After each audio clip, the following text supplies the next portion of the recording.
All right, good evening, everybody. This is the Fantasy Sports Boss. Welcome to Fantasy Football Live, July 11th, 7/11. Hope you got your free Slurpee today. Here to discuss, as usual, the major news items in the world of fantasy football as we move closer and closer to the preseason slate. Training camps are going to be opening up in the next couple of weeks, and of course, fantasy football drafts are already well underway. Going back to the spring, and hopefully you have your draft as close to the start of the regular season as possible. But before I go any further, like I always say at the beginning of each stream, make sure you hit that subscribe button and the like button, and also the notification button so you're made aware when new live streams get put up. I just added this one within the last half hour, so if you had the notification bell hit, you would have known that I was jumping on. And, I'm going to be doing a lot of live streams over the next couple of weeks because there's going to be a lot of news coming out, especially when training camps start and the preseason games get going. Things are starting to come into a little bit more focus, in terms of the issues for 2023. And really the running back position as a whole is pretty volatile. You still have Dalvin Cook out there as a free agent. You still got Leonard Fournette. You still got Ezekiel Elliott. And then, of course, today you have the news about Alvin Kamara, who accepted a plea deal to plead to a misdemeanor in that assault case when he knocked out that gentleman outside the elevator at the Pro Bowl, I believe a couple of years ago it was. And so no felony. So that's at least, legally for Kamara, this is a really good thing. This is a positive step for him. And now it's going to be in Roger Goodell's hands in terms of what is he going to do in terms of suspension, because, there's been a baked-in discount for Alvin Kamara throughout drafts since they began, in May, anticipating a suspension, and there is going to be a suspension. However, like I said in the video that I posted earlier today, I think the fact that Kamara is pleading to a misdemeanor and not a felony could help him in the eyes of Goodell in terms of what the possible suspension could be. Originally I was thinking, up to 6 games with a felony, but now I'm thinking more, 2 to 4 games for being, the high end to the lesser end. If he, Goodell could do 4, and then Kamara will try to fight it, and maybe they get a game chopped off and it turns into 3 games. But, listen, 3 games as opposed to 6 is a big difference for Kamara's 2023 value. And, he's looking more and more like a very swell running back 2, buy low player. Now, of course, Kamara getting up there in age, I believe he's 27 going on 28. So, and really, statistically, his numbers are going the wrong direction. Only averaged 3.7 and 4 yards per carry each of the last 2 seasons. He did catch 57 passes last season, so he's still catching a lot of footballs. Now you have Derek Carr coming in, a very capable quarterback who threw a lot of passes underneath to Josh Jacobs last season. They did bring in Jamal Williams, but Jamal Williams' thing is not catching the football. It's scoring from in close around the red zone. He's a very average running back per se, but he does make good around the goal line, and that's why the Saints brought him in. Of course, Kendre Miller was drafted, but I don't think Miller is a threat to Alvin Kamara when Kamara is healthy and when Kamara is available to play. I think it's really just him and Jamal Williams as the 2 guys that are going to get fantasy relevant numbers out of the Saints backfield. So, listen, if in a PPR league, if you can get Alvin Kamara as your running back 2, I'm okay with it. I know I've said over and over again to avoid guys that are 27 or older at the running back position. But listen, you can't ignore values. And I've talked about Aaron Jones already numerous times this spring about how, and now summer, how Aaron Jones is shaping up to be a very good value. He's going in the 5th round for a guy who averaged over 5 yards per carry last season. Alvin Kamara is going even later than that due to the anticipated suspension. So, every player is attractive at a certain price, no matter who it is. And so if Alvin Kamara, you wind up getting him in the 8th or 9th round, that's a pretty good upside play, in terms of, where you got him. So, listen, I think overall this is a good day for Alvin Kamara. I really do. I think it's going to be a situation where even if he misses 3 games, he could still have a very solid season. He could catch 50 passes out of this backfield. He could run for over 800 yards and, maybe like 4 to 5 touchdowns. So I'm starting to like him more and more. There's some guys that have grown on me lately. Aaron Jones, I talked about. Isaiah Pacheco has grown on me lately just because he's being very, very undervalued, considering he's the clear-cut number one runner for the Kansas City Chiefs. We've talked about Rachaad White. Dameon Pierce is falling. J.K. Dobbins looks like a really swell value, even though I've been very big. I've had very negative views of J.K. Dobbins in the past. However, with this new offense, he is a capable receiver. J.K. Dobbins caught passes in college. He wasn't terrible there. Maybe he catches more passes now, and he electrified in December down the stretch of last season. So there's some really good values. We talked about Miles Sanders, Cam Akers, if he's going to truly be the guy for the Rams. So again, this just goes to show you that you don't need to draft running backs early. Stock up on those wide receivers. Stock up on if you can get Travis Kelce, go get him. Failing to get Kelce, I would wait until, round 6 to take Darren Waller. Stock up on those wide receivers. I am getting 2 receivers in my first 3 picks, hands down. Rhamondre Stevenson, who I really like. I would potentially look at him maybe if it's late in the second round, if I have the first or second pick and then it comes back to me at the end of round 2, and I can get Rhamondre Stevenson. But again, I'm really going to try to go wide receiver, or tight end Kelce, and then wide receiver the first 2 rounds of drafts. And then starting in round 3, start to look for my running backs. Aaron Jones is going in round 5. Rachaad White's going in round 6. Cam Akers is going in round 6. Miles Sanders going in round 6, 7. Isaiah Pacheco is going in round 7. Alvin Kamara, who we just talked about. David Montgomery is going in round 8, which is just ridiculous for a guy who's going to possibly score the same amount of, of high-end touchdowns around the red zone that Jamal Williams got. So, I mean, listen, and even Rashad Penny and DeAndre Swift. I mean, if one of those guys comes through, then, we're looking at a swell value. So the old habits die hard at fantasy football. We've always been back in the day, running back first 2 rounds. We are now in the era where you have to go wide receiver in round 1. It's the better, you get the more durable player. Wide receivers don't get hurt anywhere near as often as running backs do. When you lose your first round pick, and if it's a running back, it'll destroy your season. So you want your first round pick to be as safe as possible in a game as violent as football. Wide receivers are going to be much safer than running backs, and it won't kill you if you lost your wideout. It will kill you if you lost your first round running back. So, you talk about the running back dead zone. I really don't see. I think the running back dead zone is almost a mirage this year, just because of all those guys I talked about that you can get in round 3, round 4, round 5. I mean, it's kind of crazy. I just don't even see that. Antonio Gibson, I mean, you can get him in around 8. Khalil Herbert, there's just a lot of value at the running back position this season. And so I don't think that there's any reason to, as much as we would all love to have Austin Eckler and Christian McCaffrey and Saquon Barkley, all of these top running backs this season have major question marks. They have injury question marks. They have age question marks. I'm nervous about it. And again, I'm all in on those wide receivers. So that's something that you definitely need to take advantage of there. The value that's being presented this season. And, I think, again, Alvin Kamara, it's something that we really need to pay close attention to in terms of where his draft value is going to be this season. So I also wanted to talk to you today about the Kansas City Chiefs. So the Kansas City Chiefs wide receiver situation. I think they're really tempting fate. As Pat Mahomes, as good as he is, it's a little scary what they're going into the season with this season in terms of wide receivers. They lost Juju Smith-Schuster. They lost Mecole Hardman in free agency, and they're really talking up Sky Moore, who was pretty bad coming from a small school last season, and perhaps we overrated him just for the fact that he was a Kansas City wideout. Kadarius Toney, who could never stay on the field. Are we really going to think that Kadarius Toney is going to live up to that? The promise of being the number 1 wide receiver in this offense.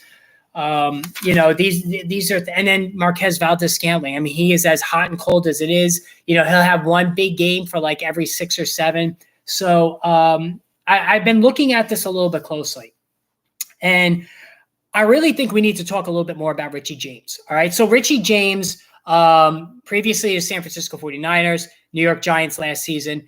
Richie James could actually be the number one receiver for the Kansas City Chiefs. Because, think about it this way. Kadarius Toney and Sky Moore are all on projections, possible upside, possible value, all right? They've never done it. They haven't proven it.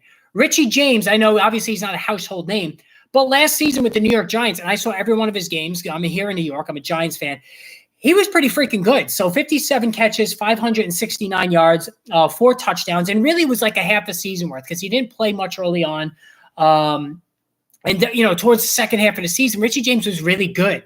And, he averaged 10 yards a reception. Like I said, 4 touchdowns on 70 targets, decent ratio there, 57 receptions. He's got good speed. He's a good route runner. He's going to probably work in the slot. I think Richie James is one of those late round dart throws in a terrific offense with an all world quarterback, the number one quarterback in fantasy football. I think you got to leave a spot for Richie James. I really do. I think he could emerge as the number one guy, considering Kadarius Toney can't stay on the field, considering Sky Moore looked completely overwhelmed last season, and the fact that Richie James actually was good for a very shaky Giants offense last season that had nobody for Daniel Jones to throw to. And, he did the job there. And when, he signed a 1-year deal, primarily a slot receiver, I think this is a good matchup for Richie James. And I think, like I said, very late round pick. He's somebody that you want to look at in terms of prospective value. And, there's a lot of receivers that carry some late round value. I took Romeo Doubs. Christian Watson's getting all the love, but Romeo Doubs has had a very good rapport with Jordan Love, apparently during the offseason program for the Green Bay Packers. So that's something to look at there.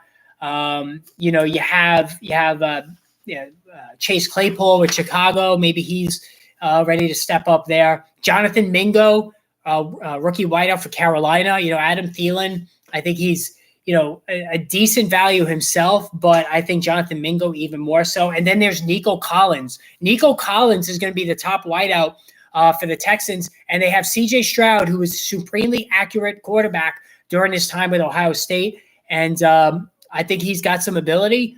He was the number 2 pick for a reason. And Nico Collins has got some field stretching ability. Brandon Cooks is no longer there.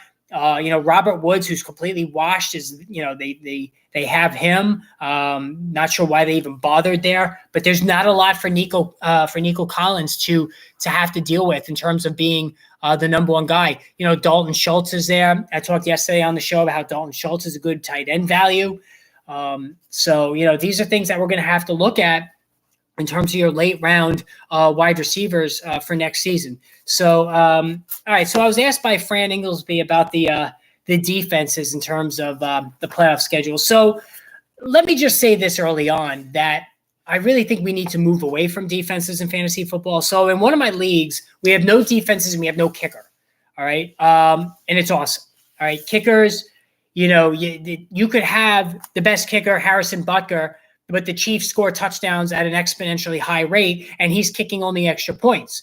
So, behind Justin Tucker, I should say, number 2 kicker, Harrison Butker. So Harrison Butker, who on ability alone is a number 2 kicker in the NFL, or number 3, if you want to argue the point, but he's only going to be kicking extra points because, they're going to be scoring so many touchdowns. So I think you need to do away with kickers. I think defenses, that's another thing I think you should do away from. We always want to change in fantasy football. I'm not liking having defenses anymore. I think it's just, I think you should maybe add a second flex if you're going to do anything and just dump the defense altogether. So, I think you should try that. But to answer Fran's question, I haven't really looked at that too closely. The Buffalo Bills have Dallas. They have the Chargers during the fantasy playoffs, so that's not a good matchup for them. Baltimore's got Miami, Jacksonville, San Francisco. That's not a good matchup, a bunch of matchups for them. I'm trying to look at some of these other stronger. Cincinnati's got Kansas City in a fantasy football championship. I wouldn't do that. Dallas, nope, I wouldn't look at Dallas's defense either. Detroit's got a decent defense. They got Denver, but Minnesota and Dallas, so I'm not loving that either. And again, it's hard to tell which of these defenses are going to be really good. Jacksonville's got Baltimore, but it's a tough one in the wild card game. But then they have Tampa Bay and Carolina, so that's not awful in terms of their matchups. New England, no, I don't like New England. The Giants, I don't like the Giants. The Saints, I mean, the Saints have the Giants, the Rams, and Tampa Bay. That's not terrible. And I think the Saints defense might be a little better than people are giving them credit for. The New York Jets. So the New York Jets, they're at Miami, which could be a tough one. But then they have Washington and Cleveland in the fantasy football championship. The Eagles have Arizona in the fantasy football championship. They have the Giants in the semis. So that's pretty good there. Let's look at San Francisco. San Francisco is at Arizona, home to Baltimore, and at Washington. Wow. So the San Francisco defense looks even more potent just on the fact that they have great matchups in the fantasy football championship. So yeah, if San Francisco and the Jets are going to be the top two defenses, I guess, this season. But I would say San Francisco's got the best matchups for sure. So that's how I would look at it there. All right. So the hot rumor today is that Dalvin Cook turned down a contract offer from the Miami Dolphins. So the Miami Dolphins offered Cook a deal. Apparently it wasn't to his liking. He's still holding out for $10 million a year. He's not going to get that. So Cook turned it down. And the thinking is that, and now following that, there's rumors that the New York Jets could possibly be in play for Dalvin Cook. So that could be somebody that they're going to be looking at to supplement Breece Hall. We don't know if Breece Hall is going to be coming back from the knee injury, so that's something that they could be looking at there. I do think Dalvin Cook can help them. I'm not sure how much. I mean, his numbers slipped the last, especially last season. He did play a full schedule though, which was very rare for him. He's never played a full schedule before. But the fact that the Jets are still being connected to Dalvin Cook lends more credence to the fact that Breece Hall may not be ready to start the season on time. And I think that is concerning. He did have, don't forget, he had the ACL tear, but he also had some meniscus damage. Javonte Williams, ACL, LCL, and MCL. So Javonte Williams is even worse. But Breece Hall, maybe it might take a little bit longer for him to come back from that injury. So we're just going to have to see how that shakes out. But I just wish he would sign already, because what if he goes to New England? Then Ramondre Stevenson, we're going to have to ding Ramondre Stevenson, because then it's going to probably be a 50-50 split. And then Leonard Fournette is still there. I think Leonard Fournette could catch on as a receiving back. I think that Ezekiel Elliott, does he go back to Dallas? Because if he does go back to Dallas, and I can't see Tony Pollard getting, 300 touches this season. He's still a smaller back. I think maybe less is more for Tony Pollard. And do they bring in Ezekiel Elliott? That rumor is still out there. Jerry Jones loves Ezekiel Elliott. He could still work as the goal line back. So, it's these three guys have to sign in order for the running back position to become a little bit more cut and dry. So, we just got to see in terms of what's going to happen there. But Dalvin Cook, that's interesting to me if he does end up with the Jets, because then him and Breece Hall are really going to probably split things 50-50, and that probably would allow them to bring Breece Hall through a little bit more slowly. And, Travis Etienne as well. They have Tank Bigsby. I think that Tank Bigsby could be the goal line back. So, I don't know how that's going to work out there. Etienne, he's got a lot of ability. He's got a lot of speed. I think he's going to be able to, catch a lot of passes out of the backfield. So, we gotta see. We got to see what he's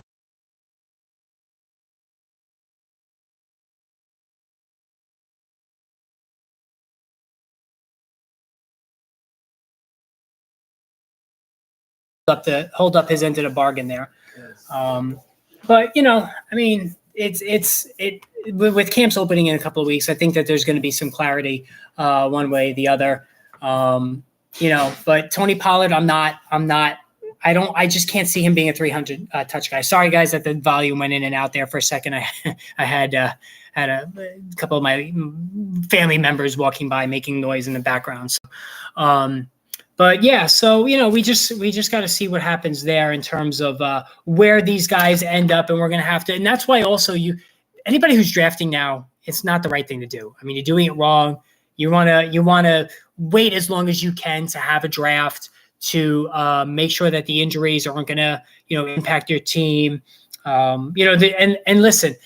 Every time we draft a team or I draft a team, I always go into the season like, all right, which one of these guys is going to wind up getting hurt the first month of the season? And, because what's coming, it's going to happen. And again, if you're not a subscriber, make sure you hit the subscribe button because I do those instant injury updates throughout the games on Sundays and do the live fantasy cast on Thursdays. So a lot of good stuff coming up. So make sure you're a part of that. And also, again, if you haven't gotten the 2023 Fantasy Football Draft Guide that I put out, my book, it's available on Amazon. So make sure you check that out there. So I have something else I wanted to talk to you guys about. I forget. I had it written down, and of course, I left the paper upstairs on what I wanted to talk about today. Oh, yeah. So Tua Tagovailoa, I've seen him ranked. So NBC Sports Edge, of course, that's where Matthew Berry works, and I totally respect Matthew Berry. There's a lot of intelligent guys there, that know what they're talking about. But they have him ranked number 7 overall, ahead of Justin Herbert, ahead of Trevor Lawrence, ahead of Deshaun Watson. I completely disagree with that. For the fact that Tagovailoa doesn't run, and I've spoken endlessly about the fact that you need to get a dual threat quarterback for your fantasy team, and B, the injury factor. All right. It was very scary. He missed 4 games last year with the concussions. He even briefly contemplated retirement due to all the injuries last season. And you start to wonder if Tua takes another major shot to the head, is that going to be it? You worry about that with Matthew Stafford as well. And so that's why when you're trying to compare like a Jalen Waddle with, an Amon-Ra St. Brown. Look at the durability of the quarterbacks. Tua Tagovailoa is as polar opposite of durable as you can get, whereas Jared Goff is one of the most durable quarterbacks in the NFL. Look at Stephon Diggs, all right? Stephon Diggs is attached to Josh Allen, who is incredibly durable, all right? Tyreek Hill, same issue Jalen Waddle's dealing with having a quarterback who's very fragile. Now, they brought in Mike White, and Mike White has ability. We've seen him, do some good things with the Jets the last couple of years. He plays with his hair on fire. But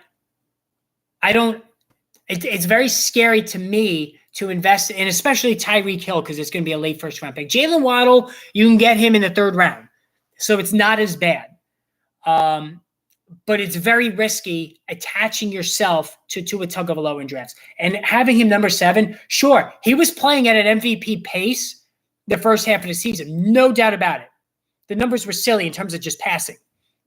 It was a great deep ball, incredible accuracy. That's how he was in college. But damn, he just cannot stay on the field. And even going back to college, he was always hurt at Alabama. He just can't stay on the field. And I much rather have Justin Herbert, much rather have Trevor Lawrence, much rather have Deshaun Watson. And, really, when it comes to the quarterbacks, you have the big 3, Pat Mahomes, Jalen Hurts, and Josh Allen. I've seen Josh Allen in Sports Edge is one of them, having Josh Allen 3rd behind Mahomes and Hurts. And I can see that, especially if Allen doesn't run as much. Lamar Jackson and Joe Burrow, generally the 4 or 5 guys. And then the next tier, I would see – I'd rather, I see Justin Fields being more in that 6th spot. So then the next batch for me, Justin Herbert, Trevor Lawrence, Deshaun Watson. I'm going to get one of those 3. All right. I really like Justin Herbert. Initially, I was more Lawrence, Deshaun Watson. I'm going to have a tough choice with Lawrence and Herbert. I really like both of those guys. I'm going to have to look at their playoff schedule. I do like both of them more than Watson. But, listen, Lawrence was unbelievable the second half of the year. Herbert was unbelievable his first 2 years in the league. Last season he was playing through injury. I just want to take a look at their playoff schedule. So the Chargers are at Las Vegas, home to Buffalo, and at Denver. The Buffalo matchup is tough, but they're home. So, but then they're in Denver. That could be a bad weather game in the championship. That's what you got to worry about there. And now as far as Jacksonville is concerned, they are home to Baltimore, at Tampa, which is a great matchup, and then home to Carolina. That is a great fantasy slate for Trevor Lawrence. So based on that alone, home to Baltimore, all good weather games in Florida for all three of those. So Trevor Lawrence is not going to, you're not going to have to worry about bad weather for Trevor Lawrence. And that's the thing I always talk about each year with Justin Fields and Josh Allen is that, at any point from late November through the fantasy playoffs, the championship, you could be dealing with a bad weather game. So that's risky. I mean, a couple of years ago, that massive blizzard, the Bills against the Patriots. I mean, Mac Jones threw one pass in that game. Josh Allen, I think, had only 14 fantasy points. It was a disaster. I think it was the last regular season game before the fantasy football playoffs. So you have to take that into consideration when it comes to your quarterbacks. And that Jacksonville slate is really good. So I'm actually now going to bump up Lawrence firmly ahead of over Justin Herbert, based on that alone. So, again, we don't know how good the defenses are. It changes every year, but the weather, at least in the venues that they play in, that's really not going to be changing as much. I mean, Florida's Florida weather. It's not going to snow there. So that's a good way to look at it. But anyway, so, all right, guys, I'm going to end the stream here. I'm probably going to do another one tomorrow. So again, have that notification button tapped. More videos coming tomorrow. Make sure you put Richie James on your cheat sheet list. I bump up Alvin Kamara a little bit based on today's news, and more live streams coming this week. So also leave a comment, ask questions, let me know which players you want me to profile, all that good stuff coming up. So make sure you tune in tomorrow for the next show, and I will talk to all of you then. Have a great night, everybody.